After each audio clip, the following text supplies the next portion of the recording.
en consolación, en revelarnos, en mostrarnos las verdades. ¿Cuántos años tienes en este camino con el Señor? ¿Cuánto tiempo tienes? Mira hacia atrás. ¿Eres tú el mismo que eras antes de conocer al Señor? ¿Eres el mismo? Así como nuestros hijos crecen, nosotros para nuestro papá hemos crecido y Él ha invertido mucho. Así como nosotros nos sentimos orgullosos cuando nuestros hijos empiezan a despegar y hacer lo que tienen que hacer, el Señor se alegra contigo, a pesar de que reprobamos años, ya sabes, a pesar de que nos caímos, a pesar de lo que sea. El Señor nos ve y dice: ay, mi hijito, tanto que he invertido en ti, y ahí estás creciendo. Y entonces, ¿cómo es posible que toda esa inversión, diríamos nosotros papás, toda esa inversión que pusimos en nuestros hijos y que ellos no hagan nada? Que se convierten, hay esta frase en México, yo no sé si aquí existe, que se conviertan en ninis. ¿Aquí no les dicen ninis? Ni estudian ni trabajan.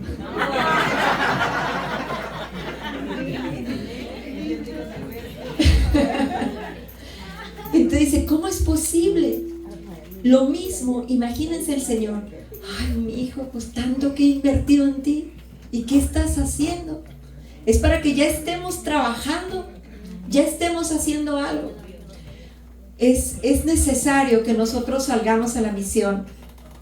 En el Evangelii Gaudium, el Papa Francisco dice: la misión en el corazón del pueblo no es solamente una partecita de mi vida. Cuando yo leí esto, me acuerdo de una frase que nos dicen: ¿saben qué? Dios no te pide poco ni te pide mucho. ¿Qué nos pide? Todo. No nos pide una agenda de 5 a 6, de 7 a 8. ¿Qué nos pide? Toda la agenda completa. Toda la agenda. Desde que amanece, mi hermana en la comida ahorita me estaba diciendo, a las 3 de la mañana ora el Rosario de la Misericordia, ¿no? Nuestro sueño, nuestro despertar, nuestro acostarnos. No sé si pudiéramos. El Señor nos pide todo. Y dice, gracias, no es, la misión no es un adorno que me puedo quitar, no es un apéndice, así como que me lo quito, o en un momento más de la existencia. Es algo que yo no puedo arrancar de mi ser si no quiero destruirme. Es decir, está inmerso en mí, es parte de mí. ¡Ay de mí si no evangelizo!, dice San Pablo. Señor, todo lo que me has dado y yo no usarlo es tremendo, ¿verdad? No podríamos hacer esto. Yo soy una misión en esta tierra y por eso estoy en este mundo. Hay que reconocerse a sí mismo como marcado a fuego por la misión de iluminar, bendecir, vivificar, levantar, sanar y liberar. Amén. ¿Qué les dijo el Señor a los 72? Vayan de 2 en 2, impongan las manos, y a quienes se las impongan quedarán sanos. Vayan, no dijo, pero eso nada más fue para ellos. ¿Sí? No. ¿Quién cree que fue para él? Levante la mano, ¿quién cree? Yo estoy ahí. Levante su mano. Para todos, sin dudar. Ustedes impondrán las manos por los enfermos y ellos quedarán sanos. Liberarán a los cautivos, a los oprimidos. Le darán vista al ciego, podrá caminar el cojo. ¿Ustedes creen que esto es posible? Amén. Amén. Lo hemos visto. El problema es que nosotros creemos en esto, pero dudamos en que Dios lo haga a través de mí. Amén. Pero estamos llamados a esto, ¿sí o no? Amén. Sí, estamos llamados a esto. Y existe ahorita, en este momento, en nuestra iglesia, lo que parece ser una corriente que está en contra de esto y una corriente que está a favor. Pero vamos a ahondar en esto. Yo creo que es importante que ahondemos en esto. Esta división no es nueva. Me voy a ir hasta el siglo II después de Cristo, imagínense. Vienen los montanistas de Montano y entonces empiezan a pedir Espíritu Santo, porque ya para el siglo II ya se habían apagado los carismas. Ya nadie oraba por enfermos, ya no se sanaban, ya nadie oraba en lenguas, eso ya se había apagado. Pero viene Montano y empieza a pedir Espíritu Santo y eso se vuelve a reencender. Pero la jerarquía de la iglesia en ese entonces vio todo eso, temió desviaciones y los sacó de la iglesia. Tertuliano es uno de los padres de la iglesia. Tertuliano, como padre de la iglesia, que fue el que habló por primera vez de la Santísima Trinidad, 3 en 1, ya saben. Tertuliano murió con los montanistas, o sea, él se fue con ellos y allá murió.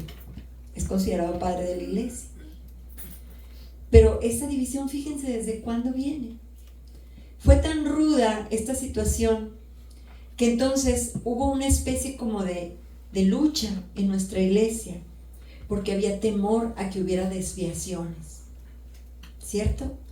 Entonces, con este temor a las desviaciones, cada vez que empezaba a haber brotes de esto, ¡fum!, los apagaban. Y la iglesia vio esto en santos, y todos estos santos fueron, ¿qué fueron? Perseguidos, ¿cierto? Fueron perseguidos, hasta después se les reconoció su santidad, porque eran cuestionados por lo que hacían. ¿A poco están los enfermos? ¿No? Y se llegó a decir que todo esto era para el nacimiento de la iglesia nada más. ¿Ya habían escuchado toda esta historia? A lo mejor ya, ¿no? Pasan los años y se empieza a hablar del desierto que existía en la iglesia. Era un lugar donde ya los carismas no existían.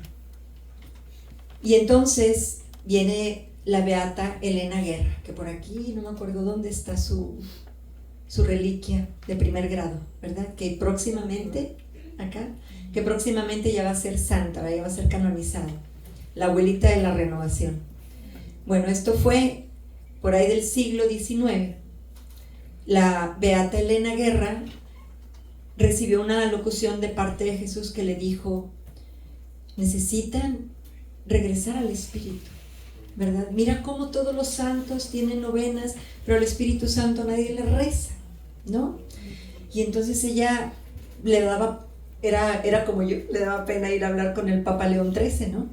Pero fue y le dijo Jesús a otra hermana, le dijo: ve y dile a Elena que yo le mando que sí vaya. Entonces ya Elena empieza a escribirle unas cartas al Papa, el Papa las recibe, las escucha, las guarda en su corazón, y gracias a estas cartas él escribe encíclicas del Espíritu Santo, pero además consagra el siglo XX al Espíritu Santo. Esa parte sí la conocían, ¿sí? Consagra el siglo XX al Espíritu Santo. Y entonces, ¿dónde creen que brotó primero el fuego del Espíritu Santo luego de esa consagración? ¿Dónde se imagina? ¿Fue en la Iglesia Católica? La Iglesia Pentecostal. Bueno, en ese tiempo todavía no existían los pentecostales, pero fue con un grupo de metodistas que unas horas después de que se hizo esta consagración iniciaron orando en lenguas después de tantos años. Y esto lo reconocen los hermanos separados. Ellos tienen un libro, creo que fue Randy Clark el que lo escribió, si mal no recuerdo, pero tienen este libro en donde ellos reconocen que a raíz de la consagración del siglo por el Papa comenzaron a brotar nuevamente los carismas, ¿no? ¿Por qué brotaron con los hermanos separados? Pues porque no hubieran podido brotar con los católicos por la situación que se estaba viviendo. Entonces, ¿qué hizo el Papa San Juan XXIII? Esto fue varios papas después del Papa León. El Papa San Juan XXIII, que estaba viendo todo lo que había nacido al inicio del siglo y que había crecido dando origen a los pentecostales, y que había una cantidad de sanaciones, y viendo todo lo que estaba suscitando como esta nueva primavera en el Espíritu, se había acabado este invierno en la iglesia, él dijo que se abran las puertas y ventanas al Espíritu Santo, y convocó al segundo Concilio Ecuménico Vaticano II, ¿se acuerdan? Y el Papa San Juan XXIII escribió una encíclica donde hablaba precisamente sobre este tema, en el cual la jerarquía y los carismas no se llevan, ¿no? Empezó a hablar sobre eso. Y de esto habla también el Papa Francisco en otra encíclica. No tenía planeado hablar sobre esto, pero el Espíritu me trajo por acá y no tengo el nombre de las encíclicas, se las voy a deber.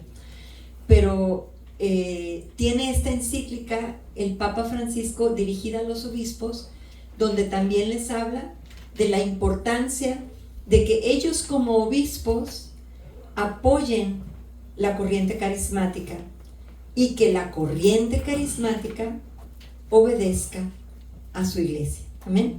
Como una manera de conciliar.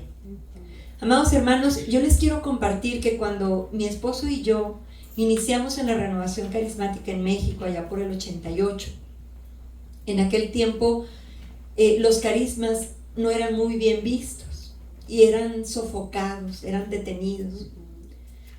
Cuando en este lugar inició la renovación carismática, ¿no? Hubo este primer retiro del 17 al 19 de febrero del 67, y en el aposento, en el upper room, recibieron el Espíritu Santo este grupo de jóvenes que no tenían conocimientos de toda esta historia de los montanistas y de todo esto. Ellos lo que tenían era un corazón encendido, salieron porque querían que todos los compañeros de su escuela conocieran lo que ellos estaban viviendo. ¿Y qué creen que pasó? Quisieron apagarlos, quisieron sofocarlos. Esto nos lo platicó Patty Gallagher en una prédica.